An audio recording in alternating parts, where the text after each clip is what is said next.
how do you create a true sense of loss in someone? I believe many people's first instinct is to ignore the person, even cut contact entirely, thinking that out of sight, out of mind. But people who think this way, as soon as the other person makes even the slightest move, maybe just a small hint, or even taking a small step towards you, everything they've been holding on to comes crashing down. Reflexively, they'll act, unable to control their hands or their hearts. After a few times of this, you could end up losing all control in the relationship, becoming the one who is completely dominated, turning into the weaker party in the relationship. However, we must admit that cutting off contact, in this case, is actually a relatively good solution. But you have to clearly understand what real no contact means. You need to realize that simply not contacting the other person for a short period, hoping they'll desperately come back to you, is mostly unrealistic. Don't be naive to think that the person is really regretting their actions. In reality, when they come back to you, it's not because you triggered them into realizing they lost you. It's because they haven't seen you for a few days, and now they're just curious about what you're doing. So they come looking for you. The primary goal when using the no contact approach is to increase the emotional fluctuations within the other person.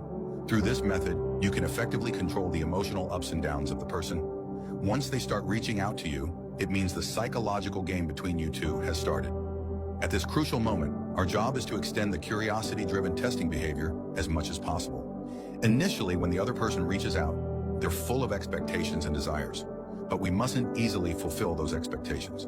Instead, we should adopt a cold, indifferent attitude, rejecting their advances, even acting as if they don't exist. The purpose of this approach is to create anxiety in them, making them feel the real danger and uncertainty of possibly losing us. You have to understand that those who hold the upper hand in relationships see themselves as the active hunters who control the situation. To flip the script, we can cleverly turn this initiative into a passive position. By making this shift, we can make the other person more attracted to us. They'll gradually be drawn to our charm and value, realizing just how exceptional and irreplaceable we are. They'll feel our importance, making it hard for them to let go of us. This passive strategy makes the other person cherish us more, because they'll see that we're not that easy to get.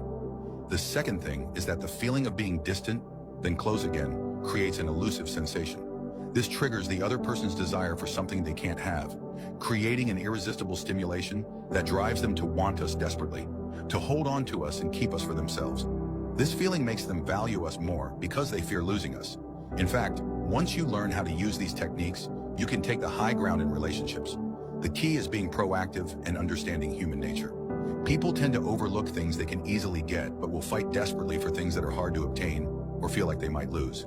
Got it? If you have any relationship issues, feel free to talk to me.